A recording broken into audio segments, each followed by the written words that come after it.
Captain Marcus Chen had seen many wonders in his 15 years exploring the galaxy, but nothing had prepared him for the crystalline spires of Zerion Prime. The capital world of the Zephyrian Empire stretched before him like a frozen symphony, its towers reaching toward twin purple suns that cast everything in an otherworldly glow. He stood in shackles before the most feared ruler in known space, Queen Valeth, the iron sovereign of 1,000 worlds. Her empire had crushed 17 civilizations, and humanity was next on her list. The negotiations had failed spectacularly, leaving Marcus as the sole survivor of the diplomatic mission, brought before her throne as what the Zephyrians called a final courtesy, a chance to beg for his species' life. The throne room was a marvel of alien architecture, with walls that seemed to pulse with bioluminescent veins and a ceiling that opened to the stars themselves. Courtiers lined the chamber, beings of various conquered species, all bearing the neural implants that marked them as subjects of the Zephyrian crown. Their eyes were dull, their spirits broken. Queen Valeth herself was a creature of terrible beauty. Standing nearly 8 feet tall, her form was vaguely humanoid, but clearly evolved from something far more predatory. Her skin had the translucent quality of deep ocean water, shot through with veins of silver that pulsed with her heartbeat.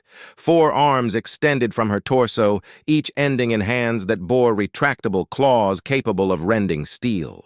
Her head was elongated, crowned with what appeared to be crystalline growths that caught and refracted light in mesmerizing patterns. But it was her eyes that truly marked her as apex predator. Compound like an insect's, but each facet glowing, with an inner fire that spoke of intelligence, both brilliant and utterly alien. Those eyes had watched worlds burn.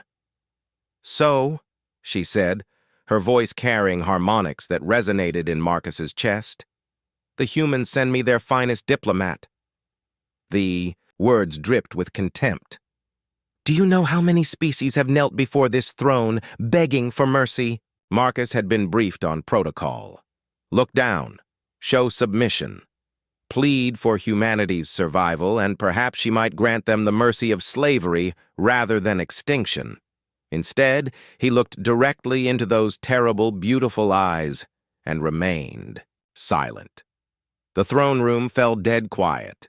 Even the bioluminescent walls seemed to dim. Courtiers gasped. Some fell to the floor in what Marcus assumed was terror at witnessing such blasphemy.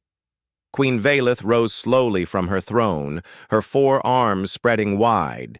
Each step she took toward him rang out like a death knell in the vast chamber. Her crystalline crown caught the light of the twin suns, casting rainbow patterns across her predatory features. "You dare look at me?" she snarled, her voice rising to a pitch that made the crystal formations throughout the room sing in resonance. "Do you know what I am? I am death incarnate. I am the ending of worlds. I have watched suns die at my command." The sheer presence of her was overwhelming. Pheromones designed to trigger flight responses in a dozen different species, psychic, pressure that made reality seem to bend around her, and the simple, undeniable fact that she could end his life with a casual gesture. Marcus felt all of it. The terror, the awe, the bone-deep knowledge that he was staring into the face of something far beyond human understanding. And still he smiled, not the desperate rictus of a madman, but something genuine and warm. "Because you're beautiful," he said simply. The words hung in the air like a foreign concept. Beautiful. Not terrible, not fearsome, not mighty. Beautiful. Queen Valeth stopped mid-stride, her 4 arms freezing in their threatening display. The harmonics in her voice shifted to something Marcus had never heard before, uncertainty. "What did you say?" "You're beautiful," Marcus repeated, his voice steady despite the trembling in his legs. "I've traveled to 97 worlds, seen the crystal gardens of Altair, watched the dancing aurora of Proxima's ice moon, stood in the floating cities of the gas giants. but I have never seen anything as magnificent as you." This was not diplomacy. This was not strategy. This was simply truth, spoken by a human who had always been too honest for his own good. The Queen's compound eyes seemed to focus differently, as if she was seeing him for the first time. "You mock me." "No," Marcus said, and took a step forward despite his shackles. The guards raised their weapons, but Valeth held up one hand. A gesture that somehow conveyed both command and confusion. "I've seen your empire, your majesty, the efficiency, the order, the way you've brought stability to chaos. But that's not what makes you beautiful." Another step forward. The guards were trembling now, uncertain whether to fire or not. "It's the way light moves through your skin like living water, the way your crown captures starlight and makes it dance, the intelligence in your eyes that's vast and alien and wonderful." He paused, studying her face with the fascination of someone discovering a new constellation. "And the loneliness."